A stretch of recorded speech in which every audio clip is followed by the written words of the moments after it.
Welcome back to the GSL Code S. We are getting to the more dire part of the group phase here. We know that one player has gotten out of the group, but now we're going to find out we're going to find out who's out of the group in a bad way instead of a good way. And somebody who's going to be out of Code S instead of in the round of 16. That's right. Someone's going to be down at round 1 of Code A, which is ridiculously hard to build up. Down in nerd hell. Yeah. You have to, if you lose that first round of Code A, bye. Might not ever see you again. We've got a pretty aggressive system for flushing players out here, I gotta say. Yeah. You have to show that you can beat some people at least. That's actually why it's so interesting to see, for instance, this season we have so many old faces. It goes to show you how consistent these guys are. Yeah, none of these guys are here by accident. You know? All right, Tasteless. Huck against GuMiho. What do you think? Who do you think takes this one? Well, yeah, I don't know, because I feel like GuMiho really wasn't playing well in that last series that we saw of him. I don't. But The second game was such a build order issue that I'm giving him a pass. Huck had a rough game in game number 2 as well. Game 1 and game or game 3, you mean? I got some of the bumpy opener where he didn't make the warp gate. Oh. You know, and then the pylon blocked himself. But look, the truth is I just don't know. What do you predict? I have to predict. Well, Huck's been playing well against Terran, but GuMiho has some cool builds that kill warp gate rushes, so we'll see. Code S. I don't know, you asked. In the bottom left, the only Protoss player in our group, the foreign hope from Canada, he is... Easy Hawk Laidcon.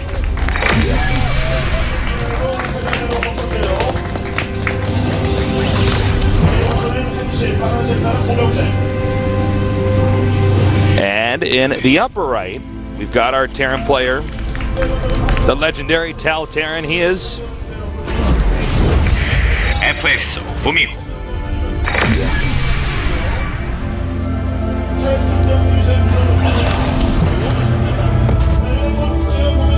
Okie dokie. Indeed, Artosis. Yeah, that's what I was thinking. How's your head feeling? You still got a headache? It's dissipating more. That's good. Headaches are the worst. I don't like them. I don't think many people do. Any fans of headaches out there? Yeah, I don't think so. And I think headaches, maybe you guys better beat it. Maybe you better get out of here. We all just got to band together until we had enough of headaches. Yeah. You don't get migraines though. Like I get I get migraines pretty often. Not me. Where I just like lay in my bed like with a t-shirt over my eyes so no light can touch me. And I just go, oh. All right, so this game, we have GuMiho actually going for an early gas, and Huck is not scouting. So I'm interested to see what Huck's scoutless build is going to be.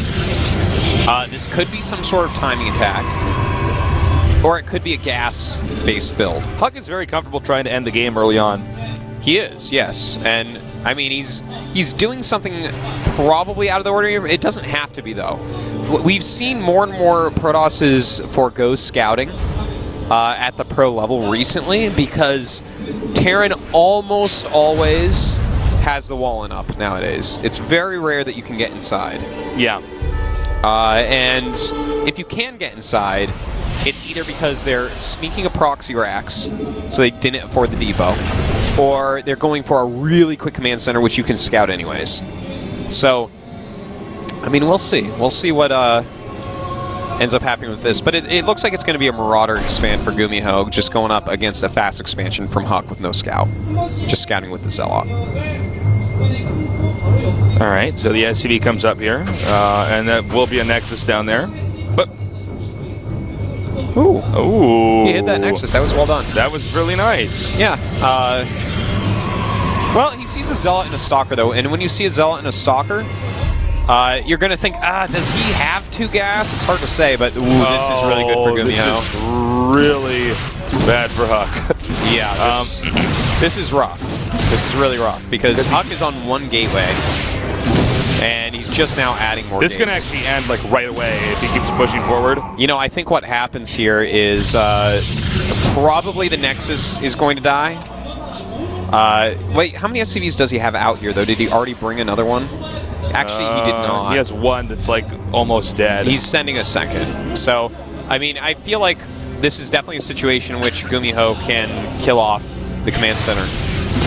Not 100%, but definitely a possibility. Now, GuMiho is actually getting a Reaper, and what he's going to do is try to kill a bunch of probes because Huck is going to force down the ramp to try to stop this.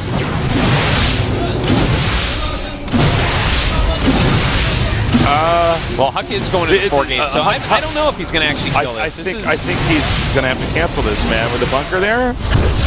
Yeah, okay, yeah, he's going to cancel that. And then I think all GuMiho has to do now is salvage the... well, I guess he's going to salvage that. Yeah, he's salvaging it now, okay. And just make bunkers. Yeah, and he's actually making a second Reaper as well, so it looks like he wants to leave his Marauders out and draw the army down when the army actually walks out forward, because Huck's likely to counter pressure from here, because he knows that's a 1-Rax attack that happened. Right. And off 4 gates, I mean, a counter pressure isn't a bad idea at all. But we'll see. We'll see if he actually goes with that. He might just skip making units so he can get his tech caught up as well. Spotted that Reaper, that's too bad. But, well, did he? No, he didn't. I mean, the probe did, but I guess Huck didn't, so... Yeah, it was on move. I guess he just didn't see it. All right, a little bit of mistargeting there. And only kills 1, so... He does see the gates. That's some information, and he adds an additional bunker the second he saw that. Well, Huck's tech is going to be pretty heavily stifled right now. Because this many gateways trying to support a soon-to-be operational 2-base. That is true, and he's actually making a 3rd Reaper at this point. This is a lot of Reapers. It's kind of interesting, all the choices and counter choices that we're seeing here, because when the Reaper saw, oh, that's 4 gates, not 3, he throws up some more bunkers. He's probably just going to lift his command, in which case Huck gets a contain on him for a while, which is like this funny situation where Huck's Nexus is actually, his economy is actually better still. It's like, this is just kind of weird, man. But we'll see. Looks like he wants to use the Reapers aggressively, come up from behind and hit the sentries. Oh, that could be what he's going for. You might be right about that.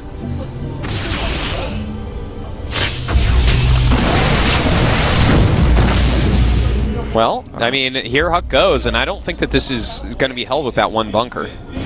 Oh, I think GuMiho's playing well, but not... There's a lot of different avenues he could have taken here. Yeah, I think and this is not one of the good ones. So he's going to get force field. I just gets a couple, but the real point here is GuMiho needs to tech up to medevac. That's the only way to actually get down. And if Huck times out leaving correctly... Oh, by the way, he's got 2 Reapers coming down here to the expansion. Oh my god, and Huck's going up. Oh no, those weren't Reapers, excuse me. Look at this. This is nice. So we'll see how much he can actually kill here. Huck does have those 4 gates. And Huck is actually trying to break up the ramp right now. This is a lot of probes he's going to get here. Yeah, this is a down and dirty game from both sides. Oops, all right, so he's finally Nexus. Yep, that was too bad. Okay, so he's killed 10 probes. Huck has killed 5 SCVs.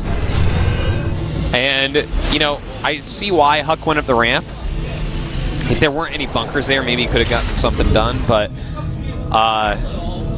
you know, if he had just stayed down and force field the ramp a little bit, thing is, it's hard to know exactly when medevacs are coming out because he doesn't know how many command centers. He's playing blind. He's got no robo, man. Exactly. So Huck's trying to do the best he can without knowing, without having a lot of information.